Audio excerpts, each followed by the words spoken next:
एक लड़का पिछले 11 महीने से एक लड़की के साथ में रह रहा था। वो लड़का और लड़की एक-दूसरे से बहुत प्यार करते थे, एक-दूसरे के लिए जान देने के लिए, जीने-मरने के लिए तैयार थे और एक-दूसरे के बिना रह नहीं सकते थे। लेकिन अचानक एक दिन लड़के को ये पता चलता है कि वो लड़की लड़की नहीं, बल्कि एक भूतनी है। वो लड़का सोचने से मजबूर हो जाता है कि मैं पिछले 11 महीनों से जिस लड़की के साथ में रह रहा हूँ, वो दरअसल उसकी पत्नी नहीं, वो एक भूतनी है। दोस्तों उसके पैरों तले से ज़मीन खिसक जाती है, जब उसको ये पता चलता है कि उसकी जो पत्नी है, वो उसकी पत्नी नहीं बल्कि एक भूतनी है।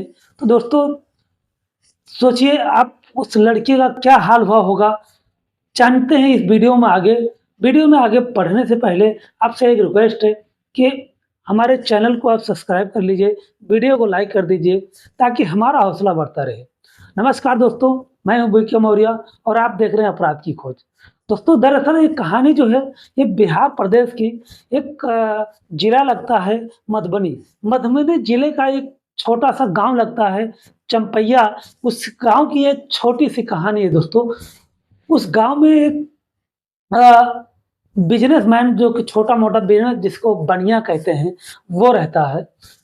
उसका जो बेटा है उसका उम्र लगभग-लगभग 24 से 25 साल होती है, ग्रेजुएशन कंप्लीट कर रहा होता है और वो जो बनिया होता है, वो गाँव में अनाज खरीदने और बेचने का काम करता है। यानी जो अनाज होते हैं चाहे गेहूँ, चावल, सरसों, दाल जो भी हो, वो खरीदने और बेचने का काम करता है, गाँव से खरीदता है और इकट्ठा करता है। उसका एक जो उसका घर होता है उससे 10 किलोमीटर दूर पर उसका एक और छोटा-सा 2 रूम का मकान होता है, वहाँ पे वो गोदाम बना कर रखता है।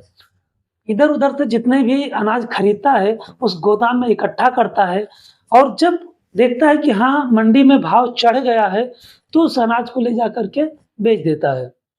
दोस्तों, उसके परिवार की जो रोज़ी-रोटी है, वो इसी प्रकार से चलती है और इसी प्रकार से चलाने के साथ-साथ में उसका इकलौता लड़का होता है, जिसका नाम हेमंत होता है। उसकी पढ़ाई-लिखाई भी इसी प्रकार से वो करवाता है। हेमंत जो होता है, वो ग्रेजुएशन कंप्लीट कर रहा होता है दोस्तों। उसके बाद जो उसका पिता होता है, जो बनिए का काम कर रहा होता है, उसकी धीरे-धीरे जो तबीयत है, वो खराब होने लगती है और देखते-देखते उसकी तबीयत इतनी ज़्यादा खराब हो जाती है कि अब वो काम करने के लायक नहीं रहता है। हेमंत जो होता है दोस्तों, वो सोचने पे मजबूर हो जाता है कि अब मेरे घर का खर्च कैसे चलेगा, मेरी पढ़ाई-लिखाई कैसे होगी, मैं अपने माँ-बाप को क्या खिलाऊँगा, क्या पिलाऊँगा। तो वो सारी चीज़ें सोच कर के दोस्तों वो जो पिता का जो बिज़नेस होता है, जो धंधा होता है, वो अपना लेता है और अब वो खुद गाँव-गाँव घूम कर के गल्ला खरीदने लगता है और बेचने लगता है। दोस्तों, एक दिन वो एक गाँव में गया हुआ था, वहाँ से गल्ला खरीदा, लगभग जेठ की दोपहरी का समय था और गेहूँ 2 बोरी खरीदा और उसके बाद अपनी मोटरसाइकिल पर लादा। मोटरसाइकिल उसकी जो थी, वो बहुत बढ़िया कंडीशन में नहीं थी, लगभग काफ़ी पुरानी हो चुकी थी, लेकिन उसी से उसका काम चलता था दोस्तों। अब वो अपनी मोटरसाइकिल पे 2 बोरी गेहूँ लादने के बाद वहाँ से निकलता है।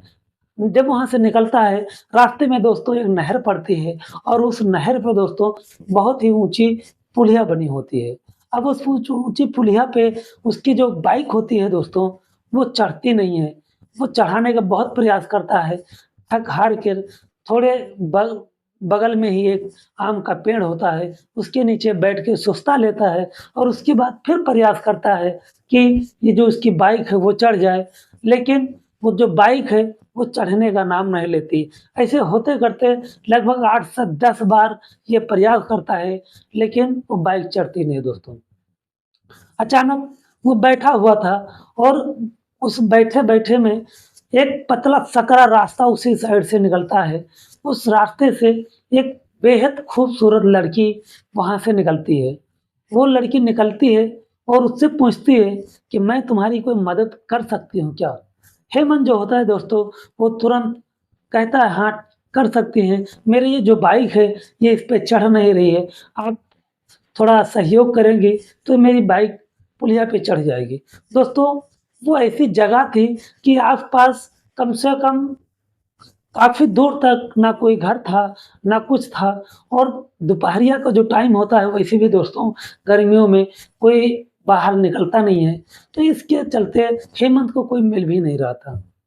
दूर एक कम से कम 500-600 मीटर दूर पे एक घर दिखता था, जो कि घने जंगल में था, लेकिन अपनी बाइक को वहाँ छोड़ कर के वो जाता तो कैसे जाता? दोस्तों, वो जब लड़की पहुँचती है, वो तुरंत तैयार होता है और वो जो लड़की होती है दोस्तों, वो उस बाइक को हाथ लगाती है और वो पुलिया पे चढ़ जाती है। जैसे पुलिया पे चढ़ती है, हेमंत पीछे मुड़कर देखता है तो वो लड़की जा चुकी होती है और वो जो सकरा रास्ता होता है, दूसरे साइड से जिधर वो जा रही थी, उस पे ही वो पहुँच जाती है और जाने लगती है। हेमंत कुछ कहता है इससे पहले वो लड़की जा चुकी होती है। हेमंत घर चला जाता है, अपने गोदाम में अनाज रखता है और उसके बाद जब शाम होती है, वो अपने घर जाता है। लेकिन हेमंत का जो दिमाग था, वो उसी लड़की के बारे में बार-बार सोच रहा था। पूरी रात बीत जाती है, लेकिन वो जो लड़की होती है, जो लड़की का चेहरा होता है, वो हेमंत के दिमाग में वही नाच रहा था कि वो लड़की कितनी सुंदर थी, कितनी सुशील थी, देखने में बहुत ही खूबसूरत थी। काश मैं उससे दोबारा मिल पाता। लेकिन हेमंत तो करता तो क्या करता, क्योंकि उससे उसको बात करने का कोई मौका नहीं मिला था दोस्तों। ना उसका नाम जानता था, ना उसका पता जानता था वो कि रहती कहाँ पे है दोस्तों। लेकिन हेमंत सोचता है मैं कल फिर जाऊँगा और इत्तेफ़ाक से सुबह होती है, तो उसी गाँव से जिस गाँव से वो कल गेहूँ लाया था, उसी गाँव से उसके पास फ़ोन आता है कि आके यहाँ से लगभग 10 से 12 बोरी गेहूँ है, मेरा खरीद लो, मुझे पैसे का अर्जेंट है और मुझे पैसे दे दो। हेमंत बहुत खुश हो जाता है, वो उस गाँव में पहुँच जाता है, गेहूँ तौलता है और तौलने के बाद फिर सोचता है अगर मैं टेम्पो कोई करूँ कोई भाड़े वाला तो मेरा भाड़ा भी जाएगा और एक बार में अनाज भी चला जाएगा। तो हो सकता है कि वो लड़की मुझे ना मिले। इससे वो क्या करता है कि जो उसकी बाइक होती है, उसी पे 2-2 बोरी लाद करके और वो फिर खुद ही ढोने लगता है। एक बार आता है, 2 बार आता है और आते-जाते समय दोस्तों वो प्रयास करता है कि मेरी बाइक ना चढ़े और काश वो लड़की दोबारा आ जाए। लेकिन आज उसकी बाइक चढ़ती जा रही थी और जब 2 से 3 बोरी बचती है, जो हेमंत होता है एकदम थक-हार जाता है, कि वो एकदम निराश हो जाता है कि शायद आज वो लड़की इसे नहीं मिलेगी। जब वो उस आम के नीचे बैठा हुआ था, तभी वो जो लड़की होती है, वहाँ अचानक फिर आ जाती है और पूछती है, "आज क्या हुआ? आज तुम यहाँ क्यों बैठे हो?" तो हेमंत जो होता है वो कहता है, "देखो ना, आज भी मेरी बाइक जो है चढ़ नहीं रही है और अभी 3 से 4 बोरी अभी और मुझे गेहूँ लाना है।" वो जो लड़की होती है पूछती है, "तुम करते क्या हो?" तो कहता है, "मैं व्यापारी हूँ।" वो जो लड़की होती है कहती है, "बड़े छोटी उम्र में व्यापारी बन गए हो?" कहता है, "हालात आदमी से कुछ भी करवा देता है।" ये दोनों बातें करते हैं, तभी एक आदमी वहाँ से गुज़रता है और वो जो लड़की होती है, वो वहाँ से जाने लगती है। हेमंत जो होता है, वो कुछ उससे बात नहीं कर पाता और वो लड़की वहाँ से चली जाती है दोस्तों। उसके बाद हेमंत चला आता है, फिर पूरी रात उस लड़की के बारे में सोचता रहता है। जब सुबह होती है, हेमंत सोचता है आज मैं फिर उससे मिलूँगा, लेकिन हेमंत फिर सोचता है कि आज कल मैं फिर उससे उसका नाम नहीं पूछ पाया, उसका एड्रेस नहीं पूछ पाया। दोस्तों हेमंत जो होता है, वो फिर उस जगह पे पहुँचता है और उसी आम के नीचे बैठा हुआ था। अचानक वो देखता है कि दूर एक आम का बगीचा है, उस बागीचे में वो लड़की जो होती है दोस्तों, वो वहाँ पे आमियाँ तोड़ रही होती है दोस्तों। उसके बाद हेमंत सोचता है वो लड़की उसके पास आएगी, लेकिन वो लड़की इसके तरफ देखती तक नहीं है। अब हेमंत सोचता है क्यों ना मैं उसके पास चला जाऊँ। अब हेमंत जो होता है, वो उसके पास जाने लगता है, फिर सोचता है कहीं वो मुझे डाँट ना दे, मुझे अ, मारे ना पीटे ना। फिर हेमंत सोचता है मैं कोई गलत करने थोड़ी ना जा रहा हूँ। हेमंत उसके पास पहुँचता है, कहता है तुम यहाँ क्या कर रही हो? तो कहती है मैं तो अमिया तोड़ रही हूँ लेकिन तुम यहाँ क्या कर रहे हो? कहता मुझे प्यास बहुत ज़ोरों की लगी है, अगर हो सके तो मुझे पानी पिला दो। वो लड़की जो होती है, वो जो एक घर दिख रहा था, उस घर में जाती है और वहाँ से पानी लेकर आती है। हेमंत जो है पानी पीकर बहुत ही उसकी आत्मा तृप्त होती है। वो सोचता है ये कैसा पानी है? आज तक तो मैंने इतना ठंडा पानी वो भी गाँव में कभी नहीं पिया, इतना मीठा पानी। और फिर वो पूछता है कि तुम रहती कहाँ हो? वो जो लड़की है, उसका नाम पूनम होता है, वो कहती है कि वो जो सामने घर दिख रहा है जंगल में, मैं वहीं रहती हूँ। मैं अपने नानी के पास रहती हूँ, नानी अभी है नहीं, मैं अकेली हूँ अभी। और उसके बाद फिर वो वहाँ से जाने लगती है। हेमंत जो है, वो कहता है कि मैं कल फिर मिलने आऊँगा, लेकिन वो कहती है कि नहीं, मैं नहीं मिल पाऊँगी क्योंकि कल मेरी नानी आ जाएँगी। हेमंत कहता है मैं कुछ नहीं जानता, मैं कल यहीं तुम्हारा इंतज़ार करूँगा। हेमंत चला जाता है वहाँ से, वो लड़की भी चली जाती है। फिर दूसरे दिन दोस्तों, हेमंत उसी आम के नीचे जहाँ पे वो आमियाँ तोड़ रही थी, वहीं पे पहुँच जाता है। अब लड़की किसी न किसी तरीके से आती है और जैसे वो लड़की वहाँ पे आती है, हेमंत जो होता है दोस्तों, उसका हाथ पकड़ के खींच लेता है और खींच करके उसको गले से लगा लेता है। दोस्तों लड़की भी जो होती है, वो उसके गले से लग जाती है और उसके बाद हेमंत जो होता है कहता है कि मुझे लगता है कि अब मैं तुम्हारे बिना नहीं रह पाऊँगा। मुझे लगता है कि मुझे तुमसे प्यार हो गया है। अब तुम ही बताओ कि मैं करूँ तो क्या करूँ? लड़की जो होती है, वो भी कहती है मुझे भी कुछ ऐसा ही लग रहा है। कोई बात नहीं, हम लोग ऐसे मिलते रहेंगे। अब दोनों बैठते हैं, बातचीत करते हैं। उसके बाद धीरे-धीरे ये सिलसिला चालू हो जाता है। अब हेमंत जो होता है दोस्तों, वो घर पे अपने शाम को कहता है कि मैं आज से गोदाम पे ही सोऊँगा क्योंकि गोदाम में माल ज़्यादा भरा हुआ है, कहीं किसी ने चोरी कर लिया तो। अब वो खाना-पीना खा कर के गोदाम पे जाता है, थोड़ा बहुत देर गोदाम पे व्यतीत करता है और उसके बाद फिर वहीं पहुँच जाता है। दोनों पूरी रात वहीं पे रहते हैं, बातचीत करते हैं, एक-दूसरे से मिलते-जुलते हैं। एक दिन हेमंत जो होता है दोस्तों, वो कहता है कि अब मैं तुम्हारे बिना नहीं रह सकता, अब मैं तुमसे शादी करना चाहता हूँ। लेकिन जो पूनम होती है, वो कहती है, ऐसे कैसे शादी कर लूँ? ऐसे कैसे शादी हो सकता है? लेकिन जो हेमंत होता है दोस्तों, वो पूरी तैयारी के साथ वहाँ पे जाता है। वो अपने जेब से सिंदूर की डिब्बी निकालता है और उसकी माँग में भर देता है दोस्तों। अब वो जो लड़की होती है, वो भी करे तो क्या करे, वो उसके गले से लिपट के एकदम रोने लगती है और उसके बाद वो दोनों एक-दूसरे से किस करते हैं। किस वगैरह करने के बाद फिर दोनों सुबह होती है, सुबह होने से पहले हेमंत को अपने घर आना होता है, वो भी चली जाती है। दोस्तों, ये सारा मिलना-जुलना लगा रहता है। उसके बाद एक दिन हेमंत कहता है कि मैं कल दिन में तुम्हें नहीं मिल पाऊँगा, कल मुझे कोर्ट में जाना है, एक गवाही देने के लिए। पूनम जो पूछती है, कहती है किस बात के लिए गवाही देना है? कैसा केस है, क्या है?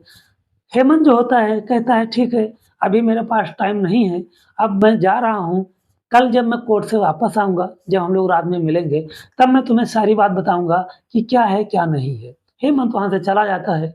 दूसरे दिन जब कोर्ट में पहुँचता है, तो एक लड़की की गवाही देना होता है, जो कि एक नहर के किनारे दोस्तों, वो मरी पड़ी हुई थी और हेमंत जो होता है, वो इकलौता गवाह होता है, वही पुलिस को बुलाया था फ़ोन करके कि यहाँ पर किसी लड़की का लाश पड़ा हुआ है और इसीलिए हेमंत को गवाही के लिए जाना पड़ता है। वहाँ पे उस लड़के के माता-पिता भी आए हुए होते हैं। अब दोनों दोस्तों, हेमंत की गवाही होती है और गवाही होने के बाद हेमंत जो होता है लड़की के माता-पिता से बात करता है। कहता है कि आपकी लड़की को क्या हुआ था, कैसे मारी गई? मैंने आपके लिए इतना किया है कि आप मुझे अगर बुरा ना माने तो अपनी लड़की का कोई फ़ोटो दिखा दिखा सकते हैं क्या? दोस्तों, उसके जो माता-पिता होते हैं, वो फ़ोन में अपनी लड़की का फ़ोटो दिखाते हैं। इत्तेफ़ाक से उनकी लड़की का नाम पूनम ही होता है और जैसे ही हेमंत उस फ़ोन में उस लड़की का फ़ोटो देखता है, दोस्तों उसके पैरों तले से ज़मीन निकल जाती है, उसे काटे तो खून नहीं, एकदम से हैरान-सा रह जाता है। वो उस उनके माता-पिता से कहता है उस लड़की के कि लड़की तो मेरी बीवी है, ये लड़की आप मरा बोल रहे हैं, ये लड़की तो ज़िंदा है और ये इस लड़की से मैंने शादी की है, ये मेरे साथ रह रही है। उसके माता-पिता हैरान रह जाते हैं कि ये कैसे हो सकता है? फिलहाल दोस्तों, हेमंत वहाँ से चला आता है और वो पूरे रास्ते सोचता रहता है कि ये कैसे हो सकता है। फिर दोस्तों वो सोचता है कि इस हकीकत में पता लगा के रहूँगा। दोस्तों वो उस आस-पास के गाँव में जाता है और पूछता है कि वो जो दूर एक जंगल में घर दिख रहा है, वहाँ पे कौन रहता है? तो दोस्तों वो इधर-उधर के जितने भी इंक्वायरी करता है, वो सब बताते हैं कि उस गाँव में, उस घर में कोई नहीं रहता। वो सालों से बंद पड़ा हुआ काफ़ी सालों से बंद पड़ा हुआ है। उस घर में कोई रहता नहीं है, वो एकदम बंद पड़ा हुआ है, वहाँ पे कोई नहीं रहता है। हेमंत का अब जो शक था वो और गहराने लगा और जो हेमंत के अंदर की धड़कनें थी दोस्तों, वो बढ़ने लगी थी। अब हेमंत सोचता है मैं उसके पास जाऊँ या ना जाऊँ, लेकिन हेमंत हिम्मत बाँधता है और वो सोचता है जब अभी तक उसने मुझे कोई क्षति नहीं पहुँचाई, मुझे कोई नुकसान नहीं पहुँचाया, तो हो सकता है कि अब वो मुझे कोई नुकसान ना पहुँचाए। अब हेमंत जो होता है, वो दोस्तों उसके पास फिर जाता है और जो पूनम होती है, वो उससे बड़े प्यार से मिलती है और उसका सर पे हाथ फेरती है और कहती है तुम बहुत थक गए होगे, मैं तुम्हारा पैर दबा दूँ और हेमंत जो होता है कहता है, नहीं, मैं थका नहीं हूँ, मैं एकदम ठीक हूँ। लेकिन जो पूनम होती है, वो कहती है कि नहीं, मुझे पैर दबाने दो, मुझे अपना जो पत्नी धर्म है, वो निभाने दो। हेमंत कहता है, ठीक है, निभा लेना, लेकिन मुझे कुछ सवालों का जवाब चाहिए तुमसे, तुम सही-सही बताओगी क्या? जो पूनम होती है, कहती है, मैं तुम्हारी पत्नी हूँ, मैं तुमसे झूठ नहीं बोलूँगी, पूछो ना, क्या पूछना चाहते हो? तो हेमंत जो होता है वो कहता है कि तुम सच-सच बताओ कि तुम ज़िंदा हो या मर चुकी हो? पूनम जो होती है दोस्तों वो कहती है कि मैं तो मर चुकी हूँ और आज नहीं लगभग 1 साल पहले मैं मर चुकी थी। दोस्तों वो बताती है कि तुम जो नहर के पास लाश देखे थे, वो मेरी लाश थी। जब तुम लाश को देख रहे थे, तब मैं तुम्हें आवाज़ लगा रही थी, लेकिन तुम मेरी आवाज़ नहीं सुन पा रहे थे। जब पुलिस आई, पुलिस लाश को ले जा रही थी, तब भी मैं तुम्हें आवाज़ लगा रही थी, लेकिन तुम मेरी आवाज़ नहीं सुन पाए। जब भी तुम पुलिया की तरफ से गुज़रते थे, तब भी मैं तुम्हें आवाज़ लगाती थी, लेकिन तुम कभी मेरी आवाज़ नहीं सुन पाए। तुम उस दिन जब बैठे थे आम के नीचे तुम्हारी बाइक नहीं चल रही थी, उस दिन मैंने तुमसे पूछा कि तुम्हें कोई हेल्प चाहिए क्या? तुम्हें कोई मदद चाहिए? उस दिन तुम मेरी आवाज़ सुने भी और तुम मुझे देखे भी। उस दिन से तुम मुझे देखने लगे और तुम मेरी आवाज़ सुनने लगे और उस दिन से हम लोगों का ये सिलसिला चालू हो गया। मैं भी डर रही थी कि अगर मैं असलियत बताऊँगी, तो शायद तुम मुझे छोड़ के चले ना जाओ। और रही बात हानि पहुँचाने की, नुकसान पहुँचाने की, तो वो तो मैं तुम कभी सपने में भी नहीं सोच सकती कि मैं तुम्हें हानि पहुँचाऊँगी, मैं तुम्हें नुकसान पहुँचाऊँगी। आखिर मैं जैसा भी हूँ, तुम मेरे पति हो, मैं तुम्हारी पत्नी हूँ। अब उसके बाद दोस्तों हेमंत कहता है कि अगर तुम्हारे साथ अब मैं ज़िंदगी कैसे बिताऊँगा? मेरे बाल-बच्चे कैसे होंगे? कैसे क्या होगा? तुम ही बताओ मैं करूँ तो क्या करूँ? पूनम जो होती है दोस्तों वो कहती है, बात तो तुम सही कह रहे हो, मैं तुम्हें बाल-बच्चे तो नहीं दे सकती, शारीरिक सुख दे सकती हूँ, तुम्हें शारीरिक सुख सारा मिलेगा, लेकिन तुम्हें बाल-बच्चे नहीं दे पाऊँगी। तो अगर तुम्हारी मर्ज़ी है, अगर मेरे साथ अपना जीवन व्यतीत करना चाहते हो तो कर सकते हो, लेकिन तुम्हारे सिवा मुझे कोई देखेगा भी नहीं और अगर तुम मुझे घर ले जाते हो, तो सिर्फ़ हँसी के पात्र बनोगे, बाकी कुछ नहीं। अगर तुम्हारी मर्ज़ी है तो मुझे मेरे साथ रहो और अगर तुम कुछ नहीं कर सकते हो, तो मुझे इस दुनिया से, इस मृत्यु लोक से मुक्ति दिलवा दो। तो हेमंत पूछता है, कैसे मैं मुक्ति मुक्ति तुम्हें दिलवा सकता हूँ? तो पूनम जो होती है कहती है, वो बगल के गाँव में एक बहुत जाने-माने पंडित हैं, बहुत जानकार हैं वो, उनसे जाके पूछो कि मेरी पत्नी मर चुकी है, मैं उससे मुक्ति कैसे दिलवाऊँ? और वो तुम्हें बताएँगे। हेमंत ऐसे ही करता है। दोस्तों वो पंडित जी के पास पहुँचता है और पंडित से सारी बात बताता है। कहता है पंडित जी मेरी पत्नी मर चुकी है और मुझे उससे मुक्ति दिलवाना है, कैसे क्या करना पड़ेगा? पंडित जी जो होते हैं वो सारी प्रक्रिया बताते हैं, पूजा-पाठ का सामान बताते हैं। हेमंत जो होता है वो सारा चीज़ ले आता है, सारा सामान ले आता है। पंडित जी जो होते हैं वो पूजा का कार्यक्रम, विधि-विधान शुरुआत करते हैं। अब जो पूनम होती है दोस्तों, वो हेमंत के सामने से कभी गायब होती है, कभी सामने आ जाती है। हेमंत जो होता है वो दृश्य देखता रहता है, धीरे-धीरे उसके दिल में बेचैनी सी उठने लगती है कि अब जो पूनम है वो उसकी ज़िंदगी शायद चली जाएगी। अब जब तक पंडित जी का पूजा खत्म होता है, जो पूनम है वो पूरी तरह से गायब हो चुकी थी।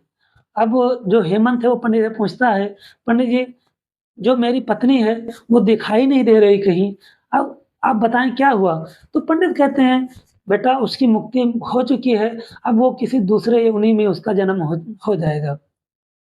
लेकिन जो हेमंत होता है दोस्तों, वो फूट-फूट कर वहीं पे रोने लगता है क्योंकि जैसा भी था, वो उसने उससे प्यार किया था और लगभग 11 महीने से उसके साथ में रह रहा था। यहाँ तक कि फिज़िकल रिलेशनशिप भी बनाया था। अब वो कैसा बना था, वो तो ऊपर वाला ही जाने, लेकिन उसको एहसास था कि उसने फिज़िकल रिलेशनशिप बनाया था उसके साथ में। अब वो फूट-फूट कर रोता है, दहाड़े मार-मार कर रोता है। लेकिन करता तो क्या करता, आखिर में उसको उसको मुक्ति भी तो दिलवाना था। दोस्तों, अब पूनम का तो मुक्ति हो चुका है और जो हेमंत है, वो भी उससे छुटकारा पा चुका था। लेकिन दोस्तों, इस कहानी से आपको क्या सीख मिली? आप हमें कमेंट सेक्शन में ज़रूर बताएँ। मिलते हैं किसी नेक्स्ट वीडियो में, नेक्स्ट रियल स्टोरी के साथ में। तब तक के लिए नमस्कार, जय हिंद, जय भारत।